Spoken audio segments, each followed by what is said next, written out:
Welcome back to Fox 11. Today's guest is Wade Nomura. He's as local as they come, and he's done some really big things in his life. He's got a new book that's out. It's called Creating Destiny. Tells the story of his adventures from a BMX racetrack, traveling the globe in the name of humanitarian service, as well as growing up on Santa Barbara's Mesa neighborhood. And Wade joins us this morning to talk about all of this. We should also mention he is the mayor of Carpinteria, so you have so many hats that you've worn in your life. How did you get inspired to write this book?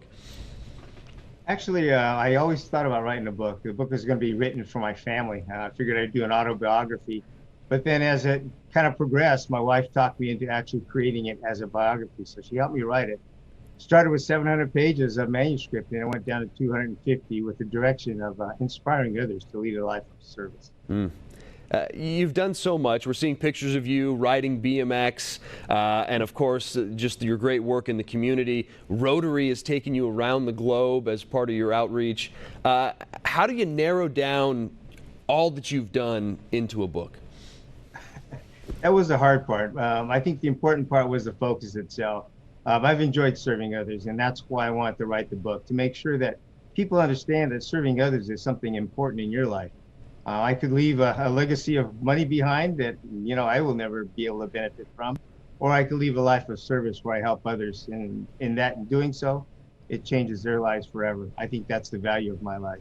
Early on in the book, it's a great read. I've been able to thumb through a little bit of it. And at the very beginning, you talk about your family and the history and the struggle that they had to go through being Japanese Americans and being sent to internment camps in Arizona. And then you growing up kind of on the tail end of that and your family having to overcome. What has that been like? And then today, you're a great person to talk to because we're seeing this rise in Asian American hate crimes. Yeah, I think most of it was based on awareness. I remember in 7th grade here in Santa Barbara at La Cumbre Junior High School, going to history class and actually getting detention because my teacher told me I was lying because the Japanese Americans were never interned in camp, only because it never showed up in history books. So I think it's the awareness process that is probably the most important part of that one. The other thing for those of us that do get, I would say, singled out, important lesson to learn is that, through adversity, if you look at it in different light, you will find that there's always a positive in that. So I think that's the important part. For me, the positive is I actually was able to experience it. And I want to make sure that that experience is then not done to other people the same way. So that's part of my giving back.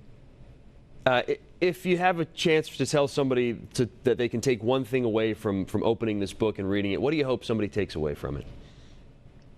That's enough of an inspiration to get them to get involved with their community. I talk about Carpinteria as being my paradise. And in being my paradise, not only is it a great place to live, but you have to invest to keep it that paradise. You have to put your time and energy in. You can complain about it, but it does nothing. But if you go out there and actually do the work to try and fix things that you see could be better, I think that's the important message from the book. Wade, thanks so much for joining us. There's so much more we could talk to you about. It's a fascinating read.